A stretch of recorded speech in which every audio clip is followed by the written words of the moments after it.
Hi there, I'm your host, McAuley Tucker, and you're listening to The McAuley Tucker Show, the podcast where I sit down with some of the most accomplished and fascinating individuals in the entertainment and business industry. From celebrities to industry leaders, our guests offer unique perspectives and inspiring stories that will educate and inform you. Join me as I sit down with my next guest to cover their humble beginnings, challenges they faced, as well as their accomplishments in life. You are bound to learn something new, so sit back and enjoy the interview.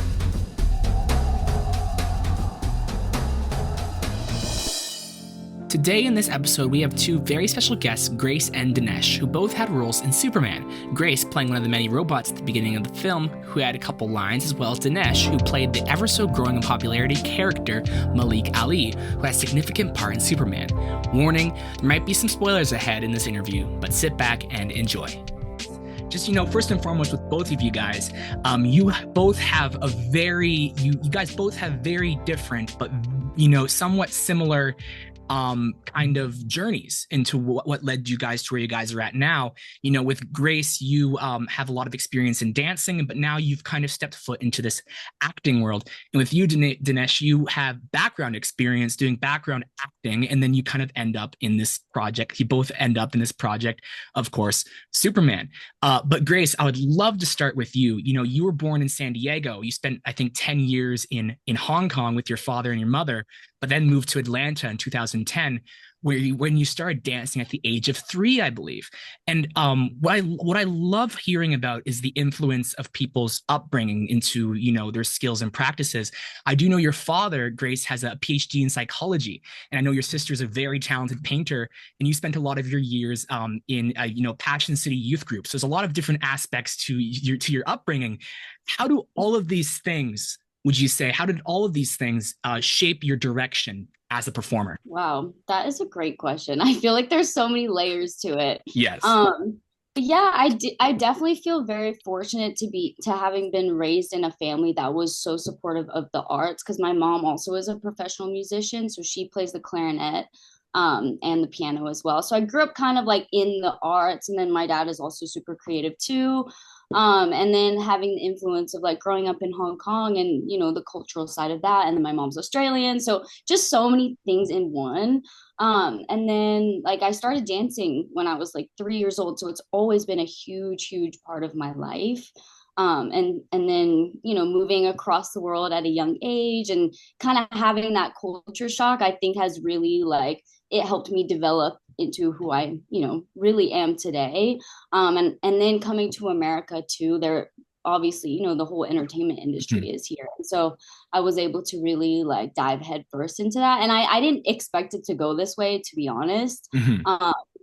Because dance was really like my thing, but then I started falling in love with film, and then doing a lot more like film jobs like within the dance space. And so then I was like, oh wait, like I love watching actors on set, and just how they carry themselves, and how they take every aspect of their life into a role. And I just think it's really cool, and so I really wanted to do that for myself. So yeah, I feel like I've had so many great influences in my life to be able to get to this point. You surely did. You mentioned your mother. I think you said she knows the clarinet. Was that right?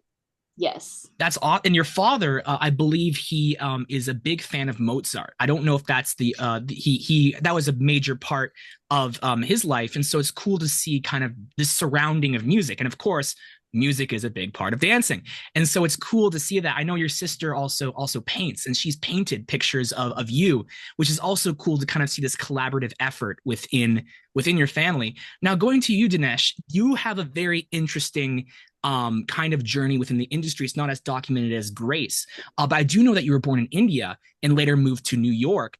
And one of your earliest steps into the entertainment industry was, I believe, you were interning with an Indian director. I forget his name, but you interned with him for a little while, and that was one of the earliest things that I found involving your experience in kind of this entertainment industry. So I'd love to hear like what drew you to this world. I do know you've spoken very highly of your father, and I'd love to hear, did he play a role in perhaps shaping the journey that you've kind of been going on? Um, Thanks for having me in your show, and you have done a lot of homework, you know, about my background. Okay, so I was actually born in a very, very lower middle class family in a small town called Nagar, which is in a city called Bangalore, South India. So I grew up, my father was a huge fan of all Hollywood movies. Mm. So every Jackie Chan movie would. So all Sylvester Stallone or Arnold Schwarzenegger or, like every actor's movie we used to play in the videotape recorder. Okay. Since then, I grew up watching Hollywood. Wow. Huge, huge fan of Hollywood. So 10 years ago, I started to pursue this career. So yeah, I did intern for a director who's actually into commercials. Like he does a lot of advertising, commercial things. So I was an intern for him. Then this acting bug bit me. All throughout my childhood, I always wanted to be an actor, but I didn't know how to reach here. No one used to guide me, or I didn't had any background who's already into this industry. Mm. So everything I have to do by myself. So when 10 years ago, so I started my career as a background artist, a background actor. And gradually, like I do know, like I have to sharpen my skills. So, and a lot of other acting schools in India as well. Mm. So slowly I started this journey. And eventually I ended up getting some small, like day player roles and all those things. And then a major breakthrough through Superman. That's amazing, and it's really cool to kind of hear. I did not know that. That's really cool to hear that film, was a big part of your earlier years, and it's so cool that you mentioned, taping and watching that, and it sounds like your father had a major impact on that, and you mentioned also, being committed. Being Right. committed to Yeah. that, and we'll talk about that in a little bit because there's a very cool kind of story when it comes to your commitment. With you, Grace, dancing, it's been a big part of your life. In 2018, you got accepted at Pace University to study dance. And it was during that first year that I believe you actually choreographed your first solo piece. Now, that's a really, really cool accomplishment. And I would love to hear, what was the hardest part of taking kind of full creative control, taking full creative control in that early on, and what did you experience during that maybe taught that you learned that maybe you perhaps learned about yourself and your experience, kind of being able to control and have full creative control over this piece? Yeah, I would say that year, especially, it was like my freshman year in college. It was a really shaping time of my life. Like, I feel like I was being kind of whittled down to the bone. And, you know, I owe a lot to Pace in that sense, Mm. because I was given a lot more creative freedom than I had in like previously. As a dancer, you learn to be so disciplined and follow the teacher, follow the choreographer, just do what you're told, don't ask questions, like kind of just you're kind of put in this box a little bit. And so having to choreograph my own solo at that age, I hadn't really choreographed too much previously. Mhm. Um, it was hard. Like I feel like at that time, like I struggled with it a little bit because it was like, okay, what song am I gonna do? What fits me? What am I gonna wear? What do I want to express? Like, how do I want to portray my own movement? And then there was this song, it was called This Woman's Work, that had just been really resonating with me for a very long time. And I'm really glad I chose to dance to that song. And yeah, from there, when music moves you, it kind of, as a dancer, just flows out of your body pretty naturally. And once I think once I got over that hump of like, okay, what do I want to like present to the world essentially, then I was Mhm. like, okay, now I can just like do what I was made to do. Absolutely. And going through those, going through education and learning is very, very, very, very important. It's a lot of trial and error. One thing I also find really cool about both of you guys is you guys are both a fan of music. I believe, Dinesh, you have attended a lot of various live performances. So it seems like music has been kind of a small part in your life. You mentioned you recorded tons of auditions. And that is something that's very, very, very important, is that practicing. And you've done so many. It's you can see that kind of drive. and you ultimately have seen yourself in, some small parts in those earlier years. What I found cool was you were in the crowded room and you actually were on focus. The camera was focusing on you for 4 or 5 seconds. And I thought that was really cool, even if it was just a background role. But it's clear that art has always been a big part of your life. But when it comes to acting specifically, what was the biggest goal that you were chasing in a way when it came to recording all these auditions? What was at the back of your mind going through all those different sessions? So, yeah, this industry is not an easy industry, okay? And you can't live with your past glory. Every day is a new challenge for you. So, I have done like hundreds of audition, and all I would have got is like 2, 3 roles. So it's not like whatever you do, you will guarantee it. So it's a lot of challenges. So it's not about either a big part or a small part kind of role. Everything you get, just grab it. You need to keep going. As an actor, you need to keep sharpening your thing. If you wait, if you have to wait to get only the major role, I can't do like any small part. Uh, it is not possible for a person like me because I have a lot of limitations. I have this thick Indian accent. I was not born here. English is not my first language. So I have lot of limitations. And with this limitation, I can't be choosy. So whatever the roles I get, I need to keep going, whether it is small, whether it is big. See, all you have seen is, the roles I have done. You have not seen, like the opportunity I have lost. There's a major role which I was supposed to do with Sean Penn's movie, which he was a French director, a well-known French director. That time I didn't even had a manager, like I was all by myself. So there was an audition, an open audition. So if it is an open audition, there'll be like hundreds of people will audition for that particular role. And the process is a long process. So they will segregate people after people. Like 100 will become 50, 50 will become 25, 25, 10, 5, 2, and 1 will get selected. I was in that process. And I got selected for that role. And you know what happened? Just before the day of the shoot, I got positive, COVID positive. I had to lose that role. So the journey was not an easy journey. It was not full of roses. It was a lot of thorns also were there. So if at all a person like me who have to survive in this industry, all he has to do is, grow thick skin, keep pursuing, not aiming for, only if I get a major role, I'll be doing. No. For me, any role is a big role for me. Getting into set is like visiting a temple. That's how this industry means to me. So that's how I'm committed, and that's how it's very important. The monetary wise, the fame wise, no, I'm not looking. I've downgraded my life, to be honest. So this is how I can move further. That's beautifully well put. And it's very challenging, but I like that you highlighted you have to have a thick skin. That is literally exactly what a past guest mentioned. I interviewed Bob Bergen. He's the voice of Porky Pig for the past many years after Mel Blanc passed away. And with voice acting auditions, it is brutal. It's so hard, but you have to have a thick skin. And it sounds like you have endlessly spent your time doing this, but you have seen the fruits of your labor. And we'll all get into that. We'll all get into that in a little bit, because that's where it gets very interesting and very special with the recent film.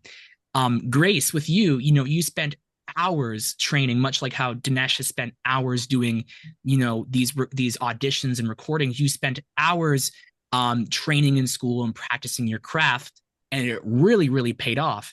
You've accomplished so much. I think from you experienced your first commercial in 2021, which I believe aired during the Super Bowl. So that's like a really interesting experience. You've also stepped into theater, which is also really cool, and also even performing on musical stages like Kanye West and all that stuff like that. That is pretty cool. It must be really nerve-wracking, but you're able to kind of get past that after a little while. With dancing taking so many different forms as listed there, if you could pick one, if you could pick one and only do that, none of the others, what would it be, and why would you pick that? Oh my gosh, that's so hard. I want to say stage, like dancing for an artist, because there's nothing like being on stage in front of like thousands of people and like having that exchange of energy. There's truly nothing that beats that feeling. But then also on the other side of it, there's like the longevity of it. I'm gonna get old one day and my body's not gonna like feel how it does how when it like at this point in my life. So on the flip side, I would probably say more commercial stuff, like Mm, commercials or film. Like it kind of goes, it's pretty similar. Because those jobs are a little easier on your body. So I would be able to do that for longer. that's a I don't know if very, that very good point. answers your question, but No, it does. And that's a very good point that you raised about that, because one can be very, very, burdensome, where the other one might be, burdensome, but a little bit light with it. And both, fulfill this desire of dancing. One thing I also find interesting about you is you've also explored not just dancing, but of course, acting. And I think, correct me if I'm wrong, vocal work. I think you're practicing vocal work. That's really cool, because that's tons of different things. And so you're really getting in there, and it's really exciting to see where that goes. And now let's kind of talk about going back to you, Dinesh. Let's go to Superman. I believe what was really cool was you were on Jimmy Fallon's New Year's Eve special with Weird Al Yankovic. You were in the background, kind of like playing kind of a person there and present.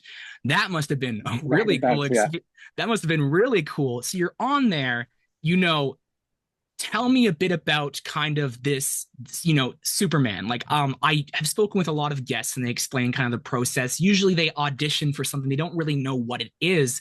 I would love to hear, just getting into Superman. What did that process look like? How did it play out to getting this role? I'd love to hear.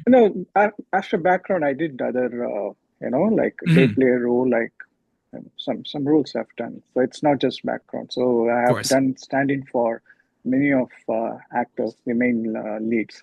Mm, So the audition for Superman, I did audition for the same character, Mali. So in the month of September, I think September 2023 is when I got this audition. mm, And that time, the job title, the movie title was not Superman. It was called as Genesis. So I, I always used to be a clean-shaven guy. I never grew facial hair at all in my life. So I did this audition, and I think in the month of December 2023, I got a call back from the production. I mean, they called my manager, and they asked my availability, and they checked, like if I have a work permit and if I'm not a foreign person, if I have a work permit. So she called me and she said, like, I think they have shortlisted you. So what do you say? I said, like, I'm fully available. Anytime they ask me, I'm there for them. So in January 2024 is when I got a confirmation, and they said they selected me for the role. And just after that, within like few days, yeah, the key AD, her name is Katie. She's the key AD for Superman, and she worked for other previous James Gunn's movies too. She called me and she said, like James Gunn wants you to grow facial hair. And I started growing facial hair, and till today I haven't shaved. So I kept this good look. So that's how I got this audition. I got selected, and yeah, and I was in the character.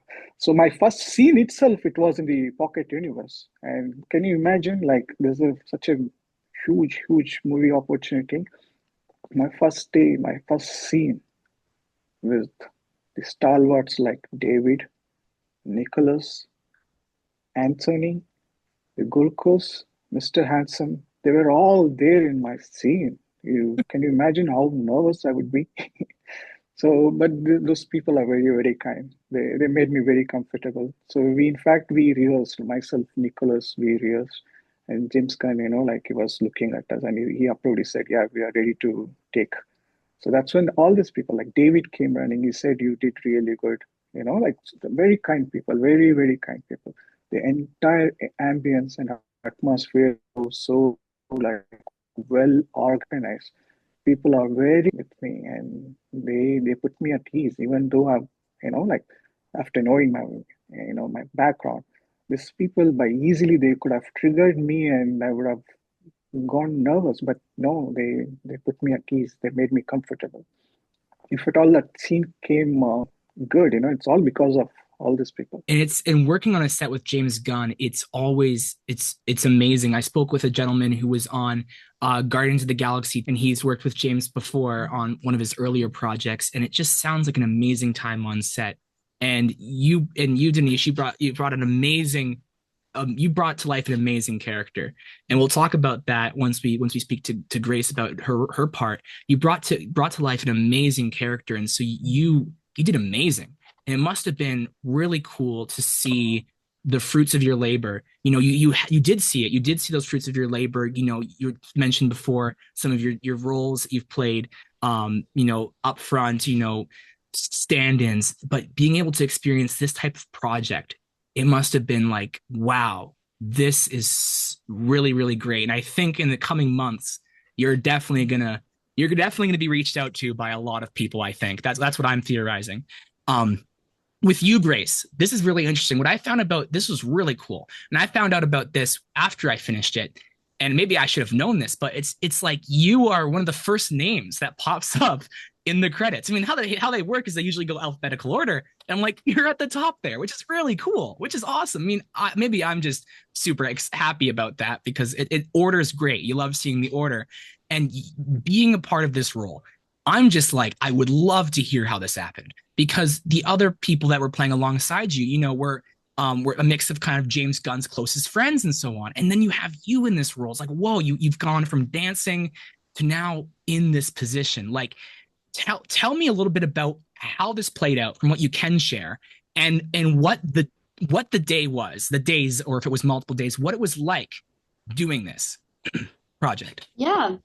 First of all, I was not expecting to be towards the top of the credits because usually as a dancer, I'm used to having to like search my name. So I thought that was so cool the first time I saw it.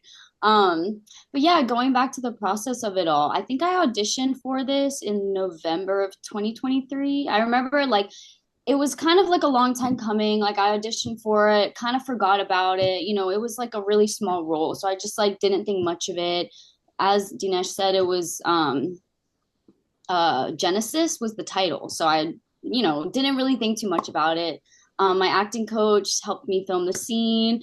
We filmed it in like a hotel room. Like it wasn't even like anything crazy.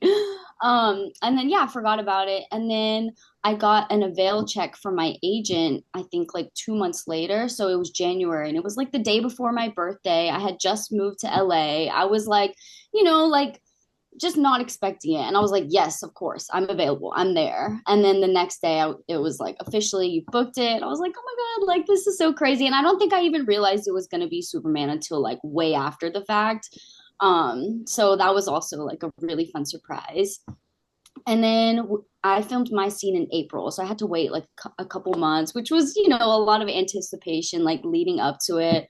I was definitely super nervous as this was one of like my first role as an actor as well. And my scene was with David and Alan, two incredible actors who I look up to. And, they were talking about their days at Juilliard and talking about all of their acting stuff. And I was like, I'm a sponge right now. Like I'm really just absorbing all of this information, learning so much just by watching. And it was very, very cool. So yeah, I think I had a fitting the same day that we rehearsed, and as robots we had to have like a full rehearsal. Alan led the rehearsal. He has so much experience with the robot stuff, so he was teaching us how to walk and bend down. And in our scene we have to pick up Superman, and so we had to like practice how to bend down and pick him up and walk and not be be kind of stiff and robotic like. So that was super fun.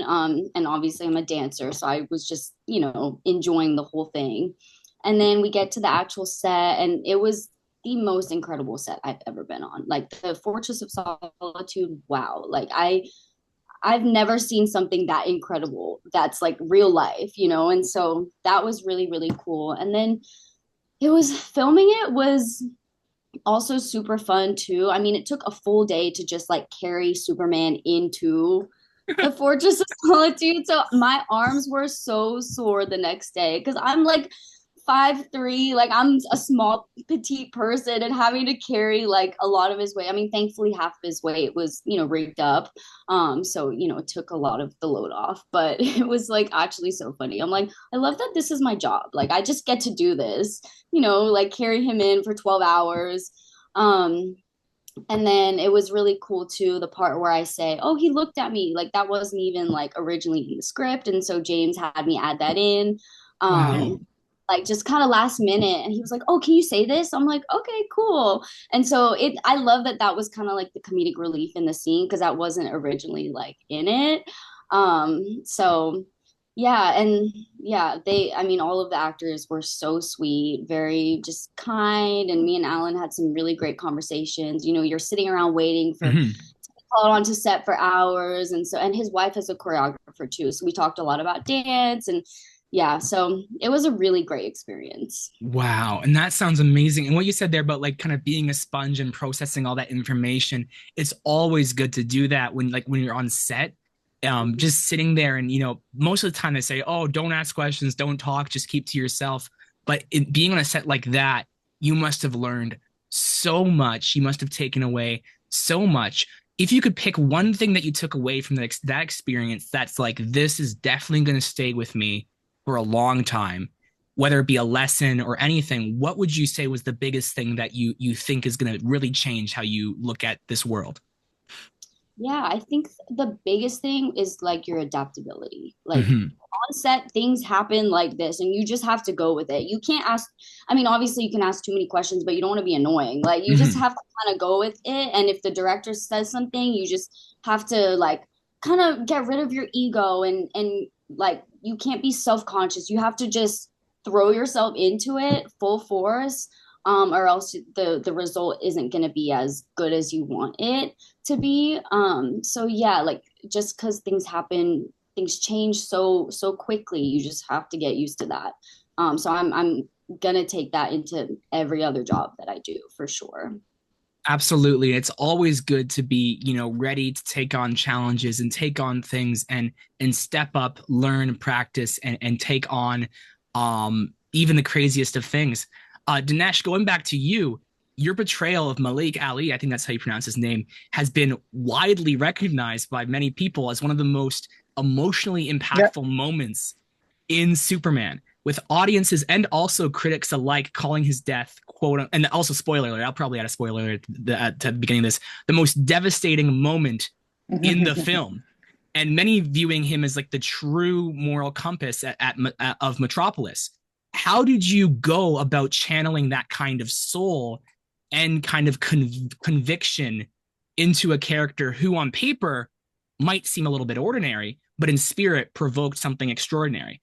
And what's really cool is, it was such a, it was maybe a smaller appearance, but it was the selfless action was the strongest thing. Selflessness is something that you don't often see in fiction. I mean, you see it a lot in fiction, but and just in real life, selflessness has kind of disappeared. And James Gunn himself, even when the scene was done, he called your performance one of the film's most powerful. Can you share and break down kind of what it was like doing this and stepping foot into this? What I found really cool is Clark Kent. Towards the end, Clark Kent, there's a newspaper that comes on screen, and Clark Kent wrote an article about your character, about his impact on the city and so on. so like even the audition, so I know like where Malik starts and where his character ends. So my audition, I did it for both the scenes. So I think that's how I was being chosen because I know like even in the script, it says like the guy is very emotional, very straightforward, he's empathetic, and like no nonsense guy. So I just did my part. See, like to be honest, okay, it was just a two scene, like two and a half scene. If that two and a half scene has this kind of impact, that's not me. It's Mr. James Gunn. Mm. Mr. James Gunn, if he's able to emote with a tree, if he can able to emote with a raccoon, if this character has this kind of impact, it's because of the genius called James Gunn. Mm. He's written it, he edited it, and which is what, like 3 minutes screen. If a 3 minutes screen time can evoke that kind of emotion, it's all credit goes to Mr. James Gunn. It's a really great response, and I think that's very true when it comes to these types of films. The director has a lot of say when it comes to the overall kind of end product. But even then, it must have been a very special experience being able to bring that character to life.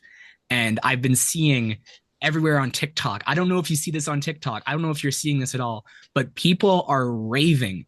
People, from what I'm seeing, that people are raving about it, and they're just saying, what you brought, what you did, like that character that you played was such a big, like for them, they're like that was an amazing thing for them. So I hopefully you see that and hear that it was you brought something, whatever you did and whatever James did, it was amazing. I did saw a few TikTok videos. Some of my friends, they forwarded to me, and somewhere, like commenting saying like this guy have lied to Superman saying he doesn't have a family, but he has a family.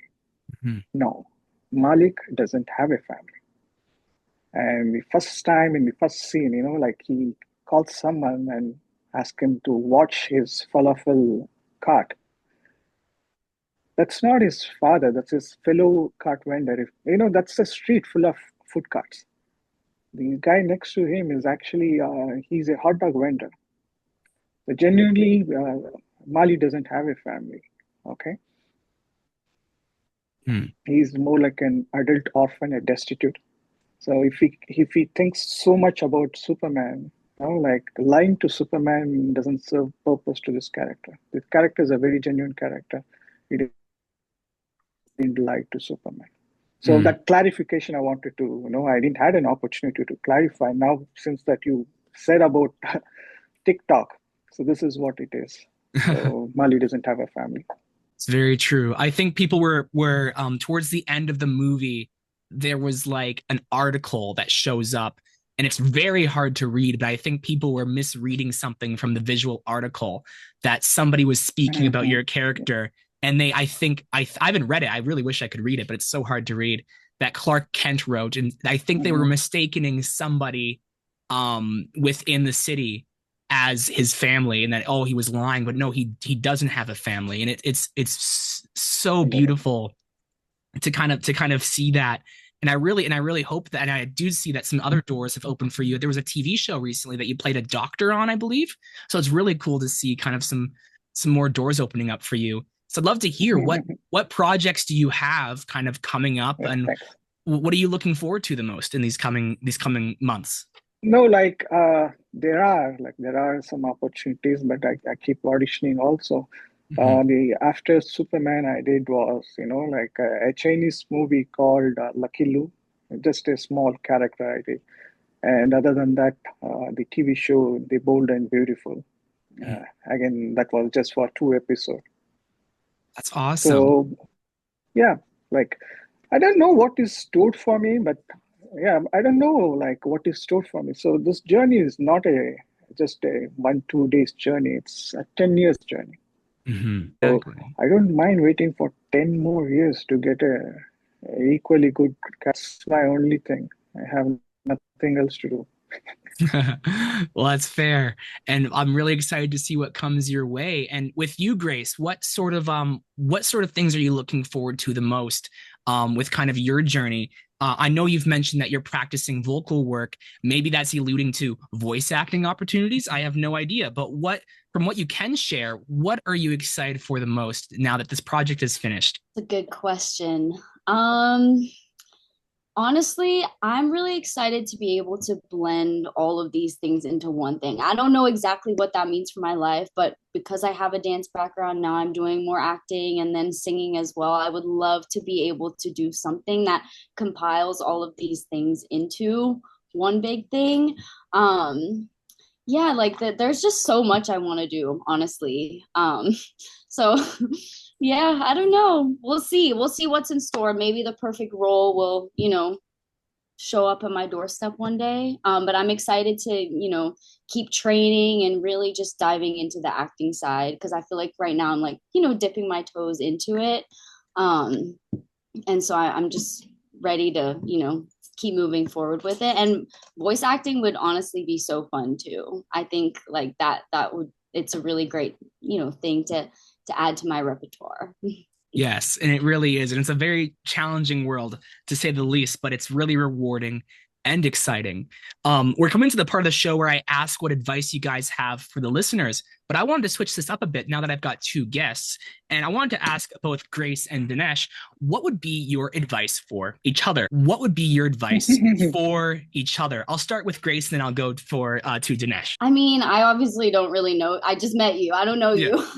um, but I guess coming like from my experience of having, different little like avenue, like being in different avenues of the entertainment industry, like I would say as much as you can, just try to like broaden your own like I guess horizons, you could say. Um, even within like your acting, just, I'm sure you audition for all sorts of roles. But just like really trying to tap into as many like crazy things, even if it is like playing somebody who is a singer or playing a role of somebody who dances, or I don't know if you sing or dance too, but like really try to do like reach as many points as you can. I feel like that's really helped me within my acting, is drawing from those other sides of my artistry. And I'm young, I'm still learning that too. But I feel like that's been so helpful for me, is to tap into more creative sides than like I would expect myself to do. Okay, first of all, Grace, very nice meeting you. You were You too. wonderful in this movie. Okay. Um, I don't know if I don't know if I'm eligible to advise. I can, instead of advice, can I say like maybe a request as a fellow actor? Keep pursuing. You were so good. Okay, and you look great on screen. You're perfect material for an actress. Like keep chasing a dream, and you have a lot of other skills like dancing and voiceover. So you're a perfect material. Just keep going. Make us proud. Like one day I have to save the entire world. Like like in a same movie. Like make us proud. Just chase your dream.